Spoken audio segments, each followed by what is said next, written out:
Hello and welcome back to Boxing Social in association with Betfred. My name is Ayman Khan, and boxing moves at a fast pace with big announcements. And today we had big news dropping regarding the heavyweight scene, that being the Fury-Whyte purse bids have concluded and there has been a winner. We'll get to that in a moment. But with me to chew up the breaking news is the one and only Sam Jones. Sam, first of all, how's life treating you? I'm good, mate. How's everything with you? Yeah, not too bad at all. Like I said, fast paced, fast moving. And I appreciate you coming on at this later point in time to chew up the news, like I said. So yeah, let's get straight into it. The purse bids have concluded. There's been a winner. Let's get your reaction to that, Sam, when you saw that news drop. I think everybody, it's like a relief to see that it's kind of come to a head because listen, you've got a load of heavyweights kind of waiting to see what happens at the top. And it has like a detrimental effect to all the other heavyweights waiting for Joe Joyce included, Hrgovic. Everyone's waiting for their opportunity. So I think the right thing happened, like morally, if you know what I mean. The right thing happened. Dillian's, I know he suffered a defeat against Povetkin, but he was waiting for a world heavyweight title fight for a long, long time. So I think that it's the right thing has happened, if you know what I mean. The right outcome has happened. Dillian's gonna hopefully get his chance to fight for the world heavyweight title against the best in the division. Josh looks like he's gonna go straight into a rematch with Alexander Usyk. So as boxing fans, you can't complain at that. Like, I mean, me personally, I would have rather have seen it other happen, like selfishly, because I wanted to see an undisputed fight, but the right thing has happened, and like I'm really looking forward to the Fury against White. Like the build-up alone is going to be brilliant. So Frank winning that purse bid, obviously I believe it would be along with Top Rank, but biggest purse bid in history of boxing. Whoever said boxing dead don't know what they're talking about. It's live and kicking, isn't it? £41 million purse bid. Like, it's a huge amount of money. And I think we've all got a great fight to look forward to there. Let's rewind slightly because this whole kind of situation has been back and forth and it's been delayed quite a bit because there were negotiations rumbling on between Anthony Joshua potentially stepping aside. And obviously that hasn't materialized and we've got what we've got now here. But were you expecting, rewind back maybe a day or two to maybe see Anthony Joshua step aside? Or do you kind of think this was the way it was going to unfold? No, from what I was hearing, I was hearing it was more leaning towards the step aside. Which, listen, Anthony Joshua gets criticised either way. Like I see, like, oh, he's a coward for stepping aside. When Anthony Joshua, you only got to look at his CV. He fights everyone. He fights everyone. He is a throwback fighter, in my opinion. And business wise, I think it would have been probably a good move to step aside. Business wise, and because listen, Usyk, Styles makes fights in boxing, and Usyk is a nightmare for pretty much anybody. It was a hard decision for him to make, because like you're kind of damned if you do, damned if you don't. He's getting criticism now, saying, "Oh, he should have stepped aside." They were criticizing. People were criticizing him only yesterday for saying, "Oh, he's a coward for not stepping aside." Like, so he can't really win. Mm-hmm. It's like slipping around. That's it. No worries.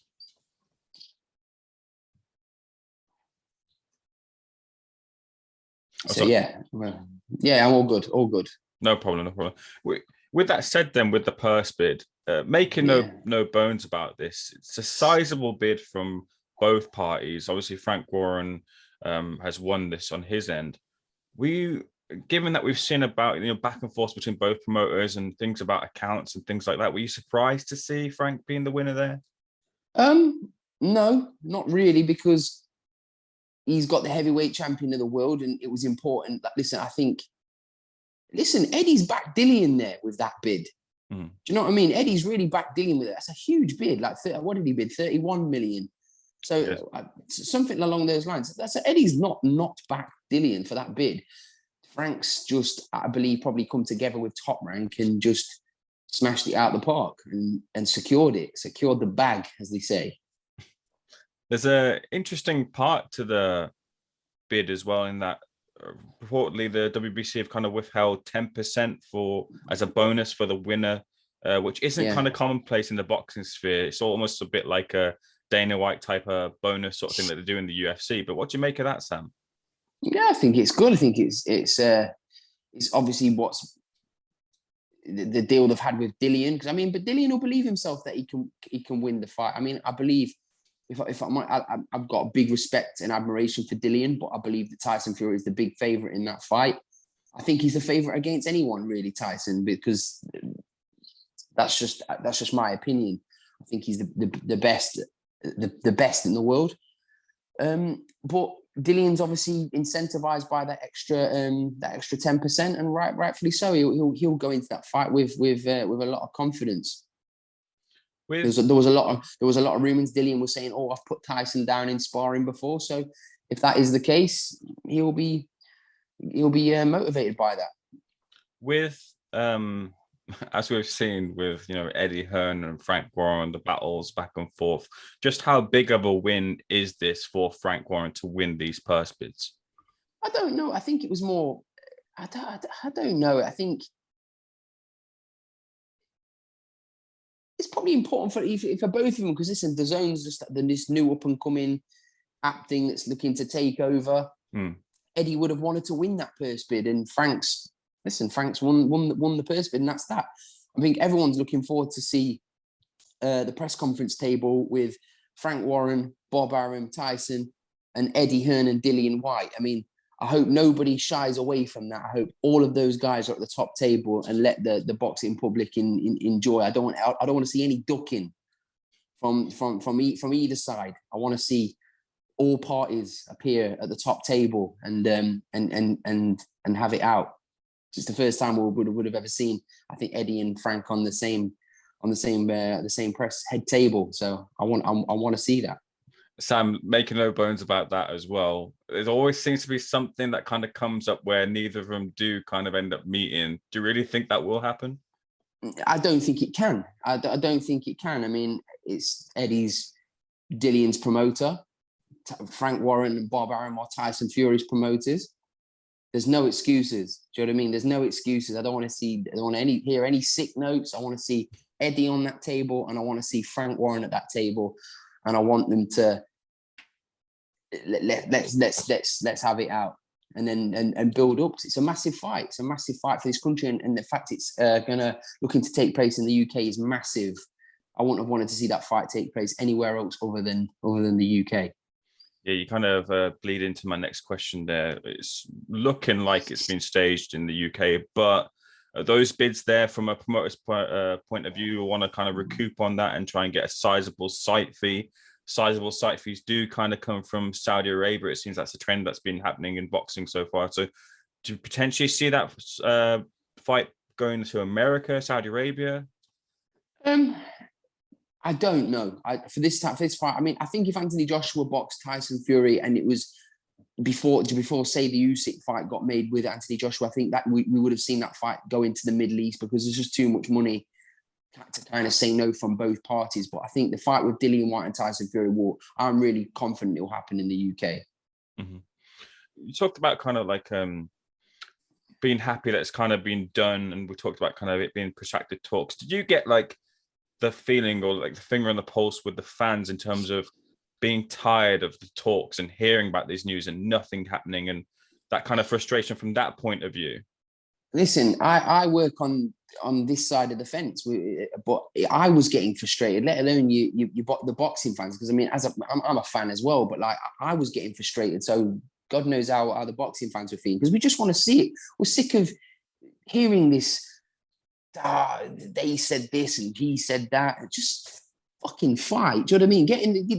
Let's get a fight date and let's get the fight on. If Tyson's gonna fight Usyk, let's get the fight on. If Tyson's gonna fight Dillian, let's get the fight on. If AJ's gonna fight Usyk, let's just get the fucking fights on for the fans that pay to watch this sport. People get sick and tired of hearing things and seeing things and news breakings and we could be fighting it. Let's just fucking make the best fights possible. The best fights possible. Boxing politics are the most annoying thing in the world. Like, you got Crawford and Spence, that fight should have happened a couple of years ago. Still not happened yet. But due to boxing politics, you've got Amir Khan against Kell Brook. That fight is finally happening. I'm very looking forward to that fight. But in reality, the fight should have happened 5 years ago. Mayweather, Pacquiao. Overcooking fights is the worst thing in boxing. It really is. So listen, Dillian seems to be in his prime. Tyson's in his prime. Brilliant. We're getting two heavyweight fighters from Britain in their prime having a fight. It probably wasn't the one we all wanted to see at one stage, but it's still a really, really good fight. And I'm really, really personally looking forward to it. When it came to the step aside negotiations, Eddie's kind of recent criticism about Tyson Fury was that he kind of was baffled why Tyson didn't want to immediately go in and face Usyk, and he kind of criticized the point that for someone who's a fighting man or says that they didn't want to take that fight. Do you think that was something that's a fair criticism given everything that's involved?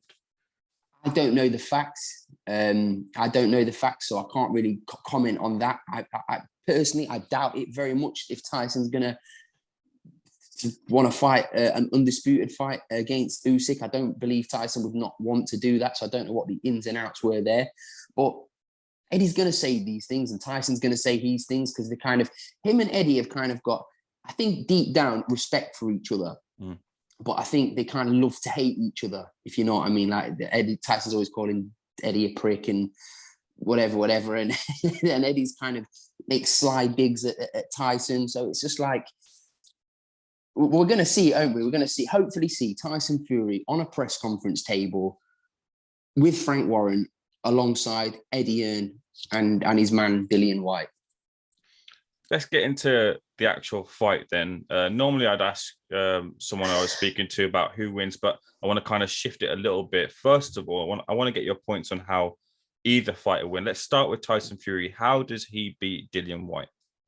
Size, his awkwardness, his I don't think you're going to see Tyson fight too much like he boxed Wilder, because Dillian's not slender like Wilder. Do you know what I mean? You're not going to be able to just go through him like you've done Wilder, like a 15 and a half, 16 stone Wilder. Like Dillian Whyte's a big 18 and a half stone big man. Do you know what I mean? So it's going to be, I think Tyson will box more in that fight. But listen, Tyson's shown his versatility over the years. He can stand and have a fight. He can box on the back foot. He can go off southpaw, orthodox. He can box anyway. So like Dillian's best chance of winning is his money shot, the left hook. So that's Tyson from the years of watching him has never been hurt to the body. Like he's got, like I've seen him spar many rounds with Joe Joyce. I've seen him spar many rounds, and I've seen him been hit with body shots, and he's just like, they don't affect him. Body shots don't affect Tyson. Like he's very strong to the body, believe it or not. I know you can see he's like he's got the excess kind of weight because that's just his body type. He's always kind of been like that. So, but he doesn't get hurt to the body. So I'm not sure what kind of tactics Dillian or his coach Xavier Miller will implement for that fight. It'll be interesting. I'll be interested to see what the tactics will be. I'll be interested to see what both sides is. But I think Tyson will adopt more, go back to his boxing for that fight. And listen, Dillian's words are maximum violence. Let's hope we see that. I want to see a great fight. So with that said, then you would then, it seems like from what you've said there, lean towards Tyson Fury being the winner of the two. I mean, yeah, I would be. I don't like sitting on the fence with predictions. So no, I would say Tyson's the favorite for that fight. I wish Dillian all the best, because I don't just say it. I genuinely respect him. I get on really well with Dillian, but you've asked me who I think's the clear favorite in that fight, and I would say Tyson Fury. But I would say he's the favorite against any heavyweight.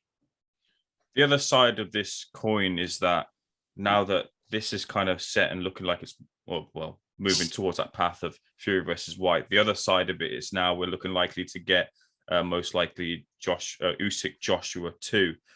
Yeah. Is it in a way the kind of the expression that comes to my mind is the bum end of the side of the deal, I suppose, because Anthony Joshua's moved to, or going to be announcing a new trainer soon. You'd want time to bed in with that new trainer. You're fighting Usyk, who's an incredible fighter. It's a bit of it's not the ideal situation for Anthony Joshua in this kind of whole situation.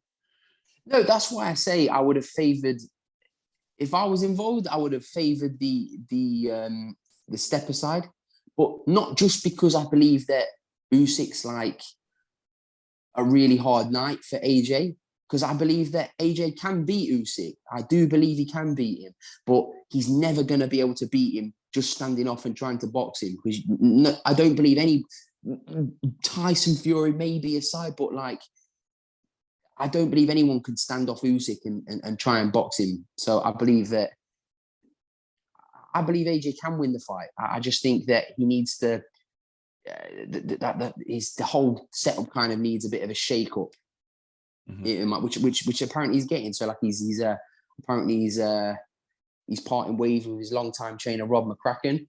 I'm sure Rob will still be involved, maybe to some capacity, like, I don't know, an advisory kind of role with AJ, because I know AJ is very, very loyal to the people. He's only got to look like he's been with Eddie from the beginning, hasn't he? Like, he's signed a forever kind of deal with him. So you can see he's a loyal type of guy. But I've said before on a previous interview, I believe that AJ should go to somewhere like Big Bear and go and train there and get away from everything. Get away from Hugo Boss adverts, Lucozade adverts, fucking photo shoots. Get away from it. Pack your bags. Take a couple of people that you like having around with you, your training team. Go and use Abel Sanchez's gym in Big Bear. Tuck yourself away and get ready for the fight of your life. Sam, it seems like now we've sort of got a path to where, well, the route to undisputed now. Fury on the one side, as you're picking Fury to win Fury-Whyte. It would seem this way, but in boxing, for sure, nothing's ever straightforward. For sure, true, Sam. But the other side is the Usyk Joshua 2. Who do you think is the second participant that will participate in that undisputed clash if we do get it? If it's the route that we're seeing? Say that again. So what are you asking me? So you asking me, out of the 4 fighters involved in this, who do you think is going to be the 2 fighters? Yeah. So you've said Fury for the first side. Do you know what? I'm gonna say it again. I backed him last time. I got it wrong, but I believe if he does the right things and he kind of steps out of his comfort zone, goes and, like what I say, I would like to see him go to Big Bear. I'm going with it. I'm going to go with AJ more, but I want AJ to win as well, because, again, selfishly, as a Brit, I want to see Tyson Fury against Anthony Joshua. Mm-hmm. Moving aside from that, Sam, you're obviously doing your own thing now with Probellum. Probellum have been out to a number of shows. Most recently, a really good one that caught my eye. We've seen it from it started off as an online back and forth. Now they're going to settle it in the ring. That's been Regis Prograis and Tyron McKenna, which has got war kind of written all over it. Sam, tell me about the recent announcements that have been happening with Probellum. Listen, it's the big shows. You've got the show in Dubai, Tyron McKenna against Regis Prograis, Wasim against Sonny Edwards. Yeah. It's a big show.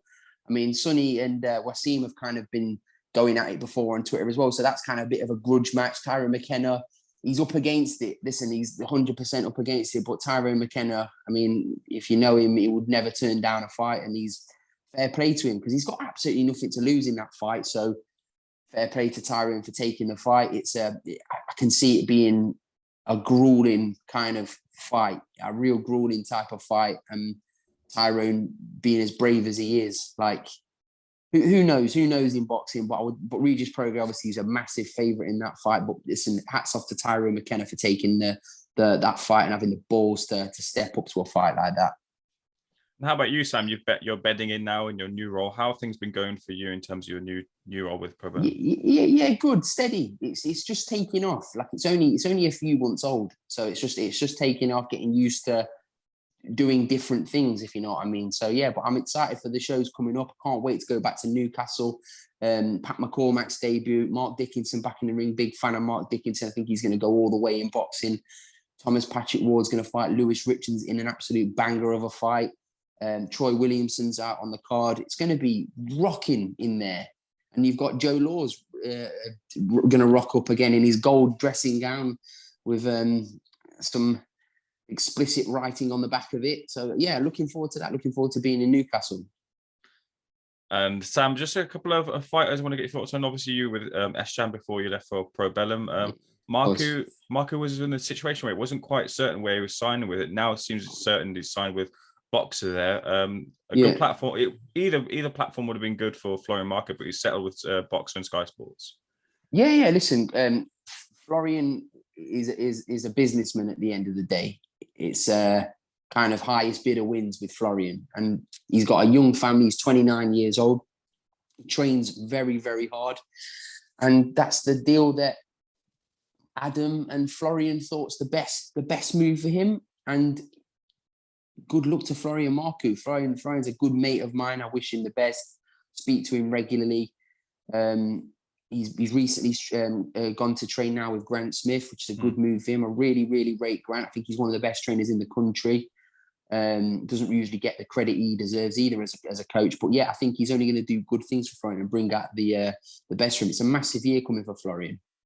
Joe Joyce, you mentioned earlier at the top of the interview there, with things moving in the heavyweight division, it kind of gets the wheels in motion going, but there's still obviously that backlog and wait for Joe Joyce. But hopefully Joe will be in good fights. What do you know about your close friend Joe? Yeah, I mean, he came to see me yesterday. He came to see my little baby for the first time. I mean, because of COVID and stuff, so he's not been able to really meet him. But yeah, he came yesterday. He was telling me there's some serious fights in the pipeline for Joe. He's looking to box in, I think, April time, and end of April.